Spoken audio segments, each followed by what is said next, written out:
Hey guys, Philosopher here, and today I'm talking about Dormammu, who is going to be the new character released in Dark Dimension 5, which I expect to come next patch. We're going to walk through his kit and stats. I'm going to talk about how I think he'll impact the game, give you my first impressions regarding this character. Now, I want to make sure I mention that this character, in the kits and stats debuted in a video by Reminex, which I have linked below.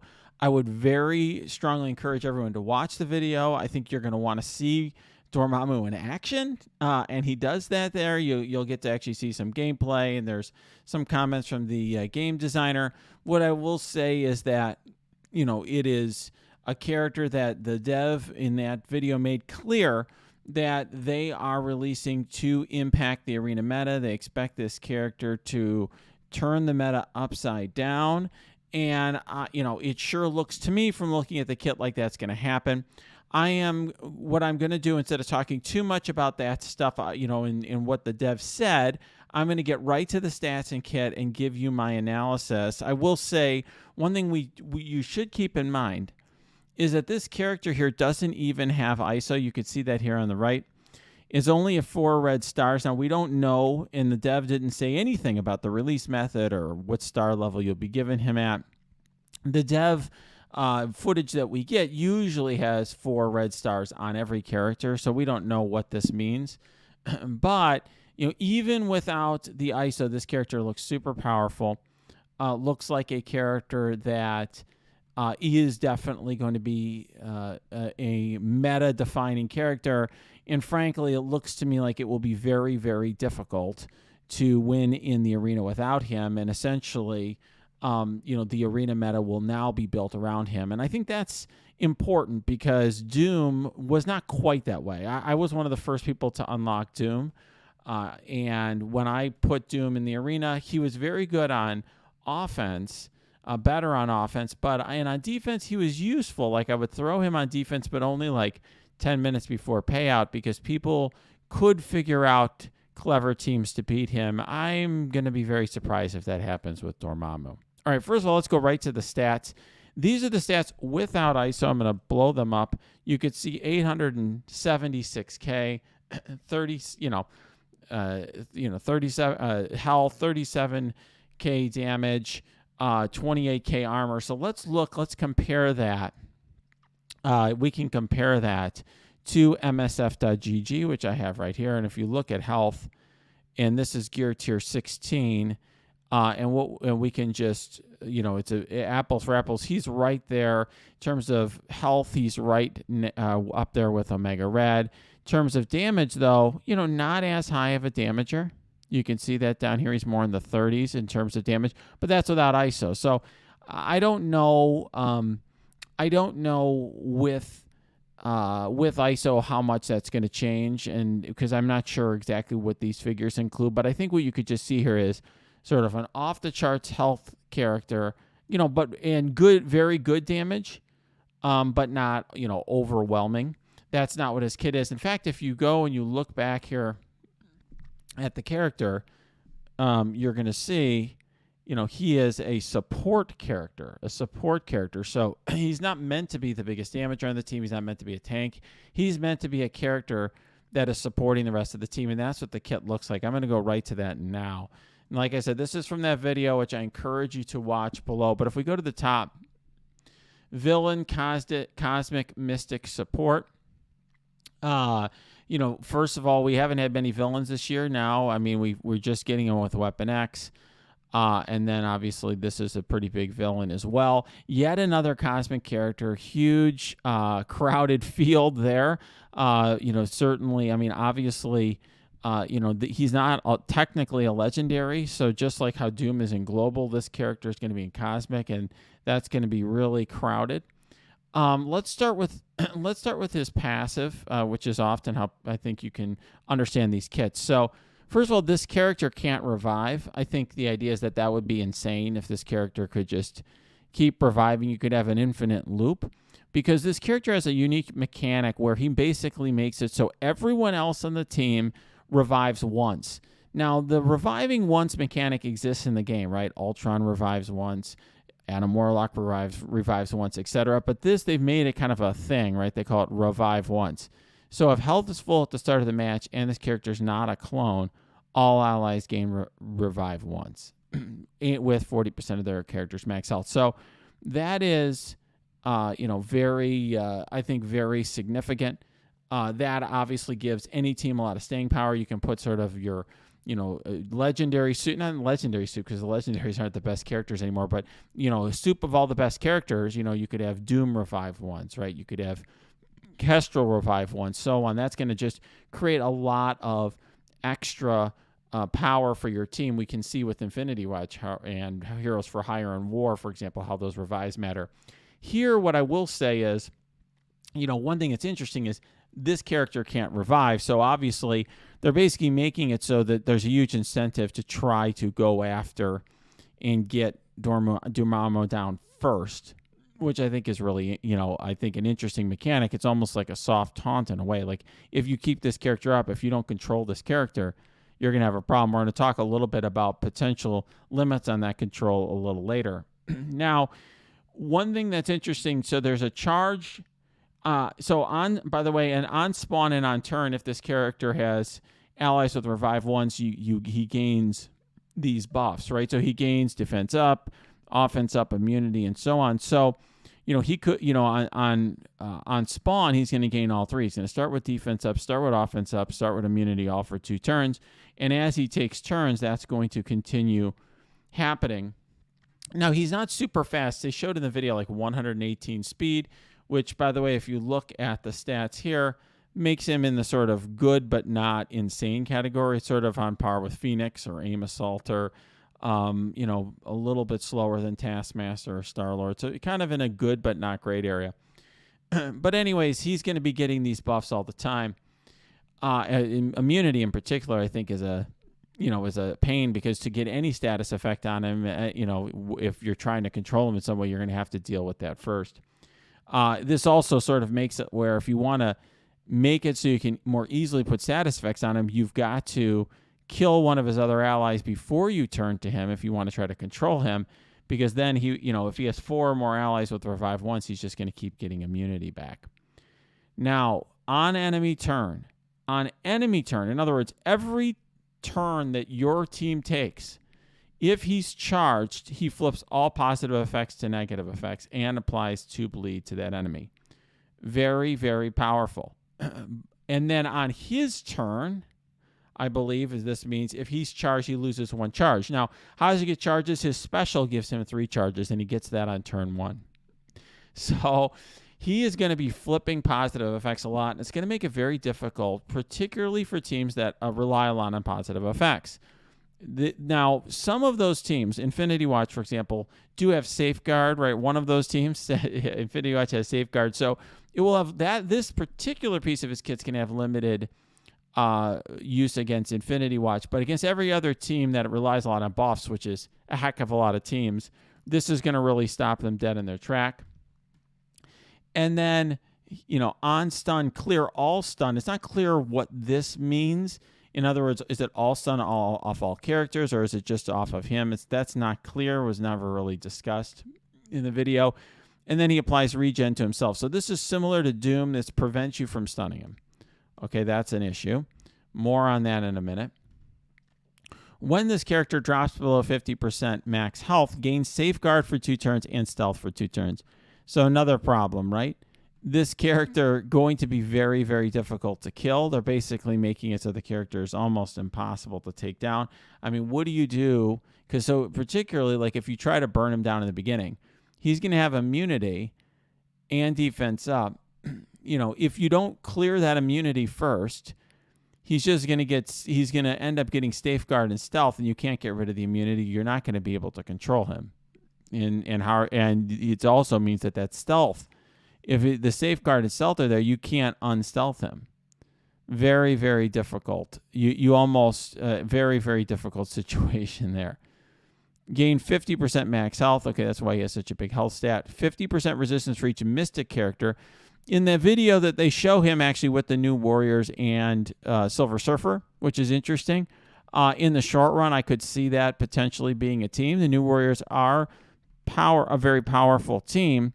Not good against Infinity Watch right now, but this character has some built-in Infinity Watch, anti-Infinity Watch elements here.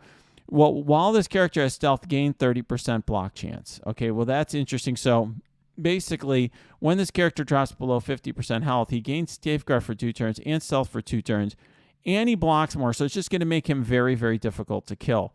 I think in the short run, they are making this a character that's going to be very, very difficult to counter without using the character himself. It may very well be that Omega Red is important because he has trauma, but this is going to be a very, very difficult character to deal with. I will just say, after Dark Dimension 4, I loved Doom, and I still love the character. I still think he's one of the best characters to invest in. But a lot of people were complaining that he wasn't insane. He wasn't super meta breaking in the way that Ultron was. And so now I feel like this is a response to that criticism from players. Now you're getting a character that is absurd. And so here you go. This is what people asked for, and so this is what they're getting. I will just say Scopely got a lot of feedback after DD4 that Doom was not absurd enough. And so that's what we're getting here. So for better or for worse, this is in response to player complaints. All right, at the bottom here, lower the assist chance for all Cosmic Brawlers by 50%. This is basically aimed towards Nebula. Also, of course, would impact, could impact others as well. It would also impact, let's say someone like Gamora on Nebula's turn, getting the assist now. The bonus is increased by 50% while the character is above 50% max health. So essentially, that entire assist mechanic from Infinity Watch just doesn't work while this character is above 50% max health. And if Infinity Watch then tries to beat up on him, then, and take him out quickly, that's not going to work because, he's going to, get safeguard and stealth and everything else. All right. Turn 1. His first thing, I'm going to go right to the special. Turn 1, what's he going to do? Something called Hyper Beam. 5-turn cooldown. He applies stun and trauma for 2 turns to the primary target. So this is very important. Trauma is going to make it so stun can't be removed. So Omega Red, for example, if he applies trauma to Doom and Doom gets stunned, Doom will not be able to Doom will not be able to remove the stun. And that's something I confirmed with the devs. And so here, if he applies, for example, stun and trauma to Doom, Doom will not be able to do anything about it. He will be able to take that one character out of the fight for 2 turns guaranteed. He also then attacks the primary and adjacent targets for 300% damage and then applies slow for 2 turns and heal blocks to 2 turns to all adjacent targets. This is where he gets those 3 charges that we talked about below. On turn 2, he has a 9-turn cooldown on like a super attack. And this reminds me of sort of Doom with the ultimate. It's just this ridiculous super attack where he clears all negative effects from self and clears heal block from all allies. And after he's cleared heal block, he heals self and all allies for 40% of this character's max health, which is insanely large, as we saw a moment ago, 900k. Then he attacks the primary target for 300% piercing, then all enemies for 500%. So what this means, including the primary target, so this means 800% piercing on one target. Piercing ignores armor, so it's really, really a big deal. And then 500% to all the rest. So just an absolutely devastating attack. Even though he's not meant primarily as a damager, at least in the short run, until more power creep comes, this character is going to just absolutely decimate a team with this attack. Now, the only value being, of course, that it's not going to happen, all that often. It's going to happen on turn 2, and then it's not going to happen for 9 more turns. So that's why this is more of an arena character. Obviously, this character is going to have value in raids. We're going to talk about this in a minute. But, obviously a very cool arena character, right? And just insane because he's making your entire team revive. He's putting all, then I'll show here, he gives all these buffs to these teams, to your team, all these debuffs to the enemy team, and just can wipe out the enemy on turn 2. So here you go. Offense down for 2 turns, defense down for 2 turns, slow for 2 turns to all enemies. And then the inverse here, offense up, defense up, speed up to all allies. Can't be, unavoidable, can't be blocked, can't be counterattacked. I mean, this is an ultimate, I win button. Now, you might think to yourself, well, does this mean that he's not going to be valuable in raids? No, I think he will. And the reason I think he will is because he's going to have a battery in Deathpool. Deathpool as a battery generates ability energy for Mystic allies, not just Mystic heroes. So even though he's a villain, he's going to get ability energy from Deathpool. And so I think he's going to be part of the new ideal Mystic rating team after you get him. Now let's look at his basic. Very, very interesting. Attack all enemies for 360% damage plus 30% drain. Drain means that it's going to heal him for the percentage of the damage. Very, very powerful. What I will say is that this is just alone would be one of the most powerful basics. It's rare to have a basic that's doing that much damage to all. And I think this is going to also help make him a great raid character, because even if he isn't using these two abilities, the fact that he is flipping buffs on the enemy and then attacking all enemies. So if you're in a raid and let's say there's 10 enemies, he attacks them all on every turn is very powerful. Then a clear immunity from all enemies. That's going to hurt Infinity Watch. If an enemy does not have immunity, clear one other positive effect instead. Very, very powerful. And unless the other sides get safeguard, this is, almost like a Green Goblin or Mr. Fantastic sort of ability. I think that's on his basic, very powerful. But this is, I think, a key one here. If this character has ability block, fill speed bar by 80%. So one of the weaknesses of Dr. Doom is, I think all of you probably know, is that he can get ability blocked, and that essentially just takes him out of the fight. And that is the primary way that people counter Dr. Doom, is you just ability block him right away on turn one, and then you can do whatever you need to do. Well, this character is not going to work, because if you put ability block on Dormammu, he just gets, his next turn, he's going to be forced to use his basic, but then he just gets 80% of his turn meter back. So essentially you're only, instead of taking putting him on the sideline for a full turn, it's just for 20% of a turn. So it's really going to make him kind of you're not going to be able to disable him with ability block. You're not going to be able to disable him well with stun, because when he gets stun, as we said, he clears stun. So what you almost need like a stun plus trauma like he has here. In other words, I'm going to beat your Dormammu with my Dormammu, that sort of thing. Use Emma with him or some other way to get him going faster. So your Dormammu goes first and can stun and trauma their Dormammu. I don't know. But it's very going to be very difficult to counter this character. So what do I think of this character? I mean, this character is going to turn this game upside down. It is offering a massive incentive to rush through DD5. And this is exactly what Scopely wants, okay? Because they've made it so now rushing through DD5 is not just about, I'm going to, maybe wail out on some uniques or something. No, now you have to build up raid teams and raid Doom 2. And for a lot of newer players starting in the game, or free-to-play players or mid-game players, if they were going to try to take it slow, getting their way from, let's say, from U7.5 to Doom 1 to Doom 2, now you've got a bigger incentive to rush into Doom 2 to get that teal gear. Means you've got to get the blue ISO first. And so they're creating kind of tiers here where you've got to chase after blue ISO, then chase after teal gear, and then, get through DD5. And I'll tell you, it's going to take a lot of teal gear to get there because, and I'll just say this as somebody who has been saving up for it, it's going to be quite a haul to get enough teal gear to get your way through DD5. So if you're interested in that, and you're interested in this character, and I recommend you should be, if you enjoy playing this game, start thinking about teal gear now if you're anywhere near the end game, because this character is definitely going to be worth pursuing. All right, guys, if you like this video, smash that like button, subscribe to this channel, and certainly check out Reminex's video, which I've linked below. And then you can leave any comments for me below or put them on my Discord, which is linked below as well. You can also check out my Twitch stream. That is linked below too.